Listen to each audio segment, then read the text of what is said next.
Good afternoon and welcome back to Solent Sport News. I'm Luke Sutcliffe. And I'm David Miller. Coming up on this show, we have the latest on Basingstoke's Town New Stadium. We'll see what's happening with trampolining in Eastleigh. We'll give you a preview of tomorrow's non-league day and have a roundup of what's been going on with Bucks Sport opening fixtures. But first, some breaking news in the world of tennis. Britain's Heather Watson has reached WTA semi-final for the first time since September 2018. She beat Magda Linette at the Tianjin Open, meaning she'll return to the top 100 in the world tennis rankings. The 27-year-old will face Veronika Kudermetova in a competition semi-final.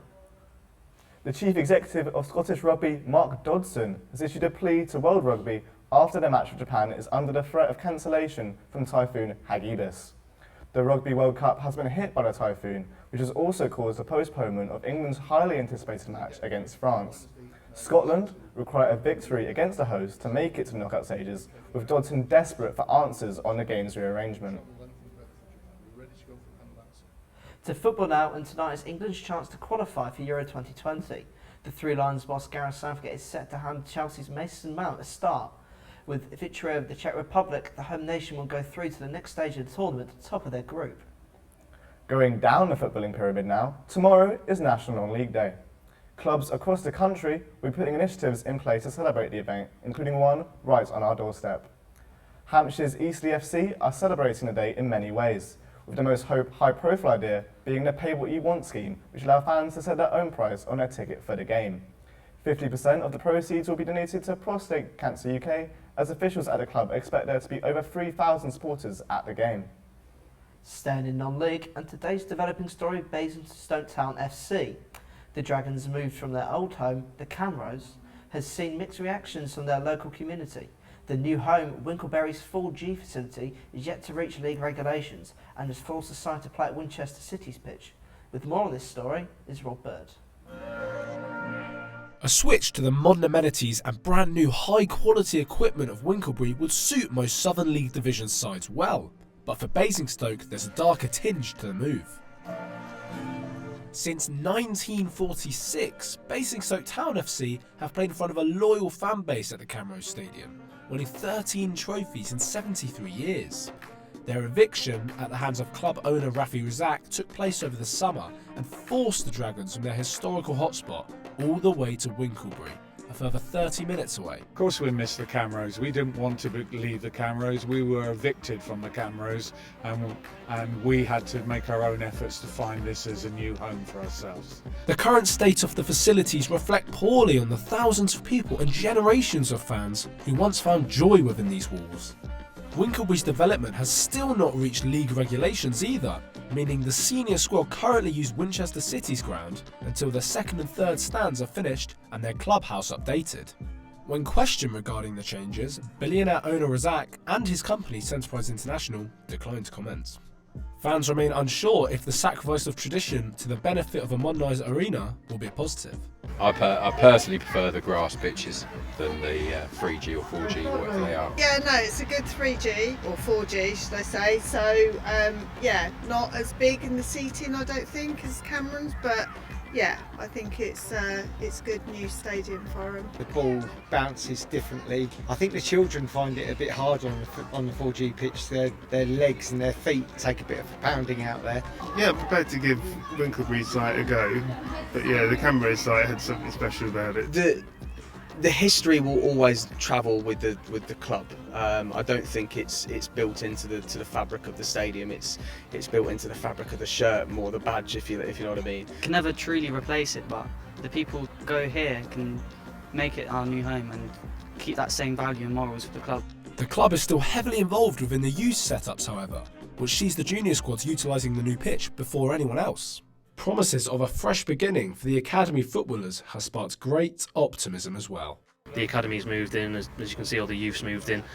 So yeah, I think it's a really nice facility. I think out of a lot of the clubs that play in our league, it's probably one of the top facilities. The facilities are great. We can't wait to get here. It's really great for the kids and it'll be great for the first team and the fans. It's a brand new AstroTurf facility, and as you can see here, the children and the youngsters are able to train regularly here. We're able to utilise the facility more than you could on a normal grass pitch.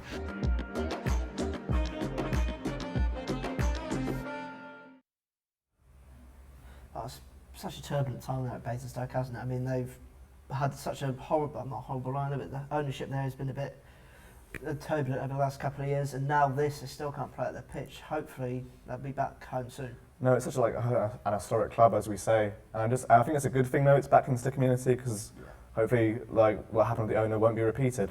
And obviously, as you've seen as well, it doesn't just impact players on the pitch and the managers, it impacts the fans, impacts the as you saw, people in the academy, they're having to travel out and go over to Winchester just to train. It's such a hard, difficult time. It'd be great when they move back into that stadium.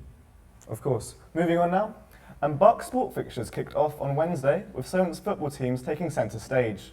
The men's first team defeated varsity rivals Bournemouth 2-1, with debutant Diego Romero scoring the winner. The women's team were also victorious, defeating Cardiff Met 1-0. Solent's second men's team faced a local match-up against the University of Southampton and thrashed their rivals from across the road in a comfortable 3-0 win. There was defeat for Solent's first in the rugby against Plymouth, whilst the women's basketball suffered the same fate against Cardiff Met. Continuing with university sports now, and after a poor start to the season for Solent Uni FC in the Wessex League, Oscar Johnson has more on what exactly is going wrong. Team Solent have made a slow start to their Wessex League Premier Division campaign with just one victory in their opening 10 league matches. However, the mood amongst players and coaches alike is one of optimism ahead of the new season. From watching training, it isn't obvious that Team Solent are struggling for form. Morale is high even though the side sit rock bottom of the Wessex League with just 4 points. Head coach James Campbell isn't worried about their league position just yet and feels his young squad will improve as the season goes on. Look, the Wessex side always starts like this. It's a club that punches above its weight massively. It's obviously gone students only in the last year, which has made it even tougher. But at the same time, it's made it even more exciting. I think the opportunity for the boys to come to Solent University and play non-league football is something that's almost unique. And it's something that we're very, very proud of. It's a start to the season that we expected. The start of this season marked a new era for Solent as they became a student-only football team. Despite their poor form in the league so far, a 9-1 victory over Upham in the Cup at the weekend may be something that can kick-start their season. Because we are such a young side, we are going to make mistakes, we are going to concede goals, we are going to miss chances. But normally we are very, very clinical in front of goal, and so far this season we haven't seemed to be able to click in front of goal yet. So hopefully, as you say, hopefully it's given the boys a bit of confidence in front of goal and going forward to finish the chances that we're creating. The students-only policy that has been introduced may be seen by some as a disadvantage, as it restricts the pool of players available. However, Campbell is relishing the challenge that it presents and feels it can benefit his side in the long term. Obviously, without the ability to back the very young team that we've got now up with kind of 2 or 3 kind of older statesmen can be more difficult for the boys, but also it's a chance to have them thrown into into the fire, if you like, and they have been. And if you've seen our last few performances, it's been very, very promising, and you can see that these boys are coming through the other side and will be fine, which is great to see. So it's such a peculiar sort of scene to see a football club at that level just being university students. I don't think we've really seen that at all in the country before. I mean, you're a student yourself, Dave. Didn't you ever think about trying out for this? I mean, having looked at their results this season, I'm quite glad I didn't. I still reckon you could do a job for them. I mean, I've played youth football before. I've had my fair share of batterings, so I don't think I want to take part in any more looking at the scores this season. Fair play. And despite stats suggesting a natural drop-off in the sport, trampolining is still as popular as ever.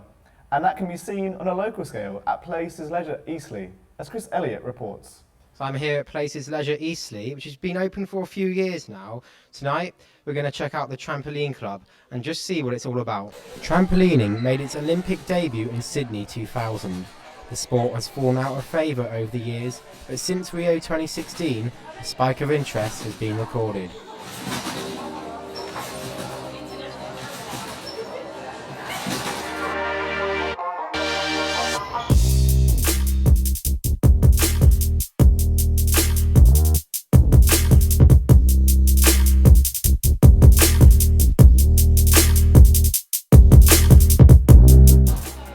Despite declining from 133,000 to 60,000, participation at Eastleigh Trampolining Club appears to be at an all-time high.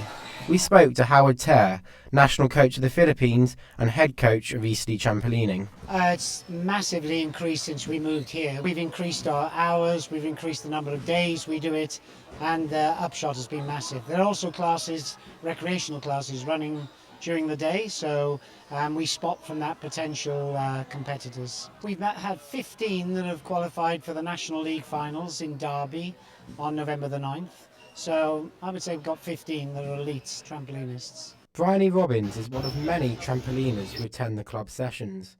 Despite suggested declines in trampolining participation, Robbins insists activity and numbers at Eastleigh remain at a competitive level. I think trampoline parks have a really big part to play in that because they've made it available to everybody, not just people who want to do it for like competitively, but that's also driven up membership levels in clubs. And here alone, I come back to this club every summer when I'm home from university, and each time there's more and more people competing, which is really nice to see. Tonight we've seen a mixture of different people come here, just for fun, competing, but despite what the stats say, trampolining here is not going to die away quickly. I just think it's quality, Dave, just to see like a niche sport like trampolining get so many numbers and people wanting to compete. I think, as they said in the package there, that they only opened in November 2017. In 2 years, the numbers at Eastleigh's trampolining club have been incredible. I think they're at all-time highs. At such a small club, and as you said, trampolining is quite a niche sport. It's incredible to see, and I think it said 250,000 hours of exercise a week trampolining creates. It's exciting. Moving on to that, 2 amateur football teams took to the field last night to raise awareness for an incredible cause. Newly formed Sands United kicked off against Arundel, sharing the same emotional yet inspiring story. Our correspondent Joe Langsworthy has more. Away from the highs and the lows of the Premier League and into the non-league pyramid lie 2 teams that are not just in this for the football. Sands United FC is a club based in Solent and Brighton, where every single player, coach and spectator have been through the same horrible experience. Going from just me, one player, to over 32 registered players now. A personal journey as well, so I've gone from never really talking about my son Dexter to be able to stand in front of a camera and say his name loud and proud and with a smile on my face. Football has a real way of bringing people together from all backgrounds, and I just thought it was a really good opportunity to kind of get a group of dads together using football as the vehicle to bring them together. In only a matter of months, 48 men, all of whom have been directly affected by the loss of a child through miscarriage, stillbirth or neonatal deaths, have all joined the teams. Each player has the names of their babies embroidered on their shirts next to the hearts. Darren Wyatt, the captain of Sands United Brighton, believes this is a beautiful tribute to each of their lost children. The one I lost is Olivia. She was born in 30th 11th 2016. She passed away 6 days later. Had a rainbow baby since then, Oscar, and he's coming up to 2. Well, it means the world actually, especially the first game I played. Scored actually with her name here. So yeah, it means the world actually. Sands United are also heavily supported by the wives, girlfriends and family members, all of whom do a lot of work behind the scenes. Terry Healy, whose husband Dan plays for the Solent team, gives up lots of time to assist with the team's arrangements. We're currently during Baby Loss Awareness Week, so the 2 local Sands groups wanted to get together and organise a fundraising charity, one just to raise a little bit of awareness during this week in particular. So we've got Brighton Sands and then Sands Solent joining together tonight. The charity match was arranged between Baby Loss Awareness Week and is aimed at people like Terry Mundy, who found it difficult to talk about his experiences. I have to admit, I compartmentalised 10, 11 years ago when I lost my first child, Lily, 11 years ago. James and Chloe 10 years ago, as I say, was Monday. I compartmentalised, shut it away. It didn't help, so meeting this group of lads has made it a little bit more emotional. There were smiles, laughter and some tears, but spirits of the players remained high regardless of the result. It really is no surprise that this local club is so popular, and Sands United remains a perfect example of how sport can encourage people to stand with one another through the toughest times. Joe Langsworthy for Solent Sports News. Oh, that story just showed the great side of football. I mean, it gets this bad reputation. Yeah, and that just shows, I think, sport in general can be that platform in a way to get us talking about issues such as this. So if you want to hear more about any of the stories today, don't forget to visit all of our social media sites. And you can find us on @SolentSportNews on Twitter and @SolentSportsNews on Instagram and on Facebook. For developing stories, visit our website www.solentjournalism.co.uk. That's all for now. We'll be back next week for more stories.